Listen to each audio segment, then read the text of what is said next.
Hello everyone, आप सभी का स्वागत है फिर से हमारे एसआरएम क्लासेज में। फिर से आप सभी के बीच में एक छोटा सा वीडियो लेकर उपस्थित हुआ हूं भाषा को लेकर। आए कुछ समय में पहले आप लोगों ने देखा होगा कि प्रत्येक क्षेत्र में, भारत के अलग अलग क्षेत्रों में अलग अलग भाषा को लेकर लड़ाई हो रही है कि कभी मराठी बोलने को लेकर, कभी तमिल बोलने को लेकर, कभी तेलुगु बोलने को लेकर।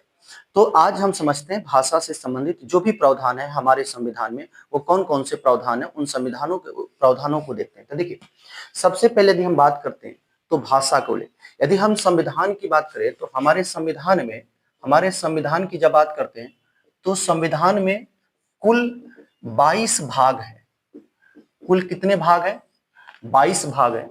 तो 22 भाग में भाग 17 जो है, इसमें भाषा का उल्लेख किया गया है। भाग 17 में अनुच्छेद 343 से 351 तक भाषा के वर्णन किया गया है। वहीं पे जब हम बात करते हैं कि हमारे संविधान में 12 अनुसूचियां हैं, तो 12 अनुसूची में 8वीं अनुसूची जो है उसमें भाषा का उल्लेख किया गया। अगर आपसे पूछा जाए संविधान के भाग कौन, तो भाग 17 तथा अनुच्छेद 343 से 351 तक, और अनुसूची पूछा जाए तो 8वीं अनुसूची में भाषा का उल्लेख किया गया है। देखिए, 8वीं अनुसूची में भाषा की संख्या कितनी है?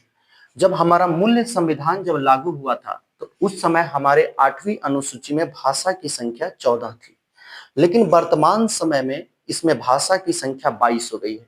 तो समय समय पर इसमें संशोधन करके अन्य भाषा भी जोड़े जाते रहे हैं। कहने का मतलब देखिएगा, सबसे पहले 21वां संविधान संशोधन लाया जाता है 1967 में। 21वां संविधान संशोधन अधिनियम 1967 के तहत एक भाषा जोड़ी गई जिसको बोलते हैं सिंधी। यानी अब हमारे संविधान में 8वीं अनुसूची में भाषा की संख्या 14 से बढ़ के कितनी हो जाएगी? 15, क्योंकि सिंधी को जोड़ा जाता है। फिर आता है 71वां संविधान संशोधन अधिनियम 1992। जब 1992 की बात करते हैं तो इस समय 3 गो भाषा जोड़ी जाती है। सबसे पहले याद करने का इसका सबसे बेहतरीन तरीका है, आप याद कीजिएगा नमक। नमक बोलिएगा, जैसे घर में नमक का प्रयोग कर तो वही नमक बोलना है। न से नेपाली, म से मणिपुरी और क से कोंकणी। यानी आपको बोले तो 71वां संविधान संशोधन अधिनियम 1992 के तहत 3 गो भाषा जोड़ी गई, नेपाली, मणिपुरी और कोंकणी। इसको याद करने का सबसे बेहतरीन तरीका आप नमक को याद कर लीजिएगा। उसके बाद फिर आता है 92वां संविधान संशोधन अधिनियम 2003। 92वां संविधान संशोधन अधिनियम 2003 के तहत हमारे संविधान में 4 भाषा जोड़ी जाती है। उसको याद करने का सबसे आसान तरीका है बडमेश। इसको बडमेश या बोड मास के तहत भी आप याद कर सकते हैं, कोई दिक्कत नहीं है। बडमेश को जब तोड़िएगा तो ब से बोडो, ड से डोंगरी, म से मैं से मैथिली और स से संथाली। यानी बडमेश को जब आप तोड़िएगा तो चारों भाषा निकलकर आ जाता है।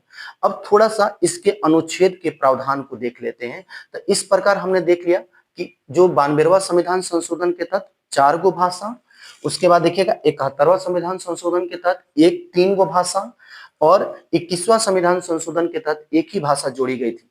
अब कुछ अनुच्छेद के प्रावधान देखते हैं। देखिएगा अनुच्छेद 343। अनुच्छेद 343 में संघ की राजभाषा की बात की गई, यानी संघ की राजभाषा क्या होगी उसका उल्लेख अनुच्छेद 343 में किया गया है। उसी पर आता है अनुच्छेद 344, राज्य भाषा आयोग का गठन। देखिएगा अनुच्छेद 344 में राज्य भाषा आयोग के गठन का प्रावधान किया गया। तो सवाल यह है कि राज्य भाषा आयोग का गठन कौन करता है? तो राज्य भाषा आयोग का गठन राष्ट्रपति के द्वारा की जाती है। तो अगर बात किया जाए कि राष्ट्रपति राज्य भाषा आयोग का गठन किस अनुच्छेद के तहत, तो अनुच्छेद 344 के तहत। अच्छा, यही पे देखिएगा अनुच्छेद 348 है। तो जो आप सुप्रीम कोर्ट और हाई कोर्ट की जब बात करते हैं तो सुप्रीम कोर्ट और हाई कोर्ट की भाषा क्या होगी?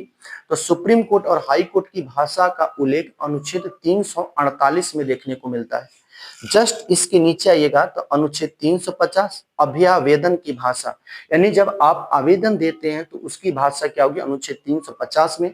जस्ट उसके नीचे देखिएगा अनुच्छेद 350 के क 350 के क में बोला गया है कि मात्र प्राथमिक स्तर पर मातृभाषा में शिक्षा का प्रावधान किया गया। जैसे कि प्राथमिक स्तर पर की वजह बात करते हैं तो 1 to 5 क्लास की जो शिक्षा होगी आपके मदर टोन, जो भी मदर टोन हो यानी भोजपुरी हो या कोई भी हो, तो प्राथमिक स्तर पर शिक्षा जो है वो आपकी मातृभाषा में दी जाएगी। अनुच्छेद 350 के क में। अच्छा, अनुच्छेद 350 के ख देखिएगा। 350 के ख में भाषाई अल्पसंख्यक आयुक्त का प्रावधान किया गया। किसका प्रावधान किया गया? भाषाई अल्पसंख्यक आयुक्त का प्रावधान किया गया। अच्छा, अनुच्छेद 351 में क्या होगा? तो 351 में एक प्रावधान किया गया कि राज्य जो है हिंदी भाषा के विकास का प्रावधान करेगा या हिंदी भाषा के विकास के लिए कार्य करेगा, अनुच्छेद 351 के तहत।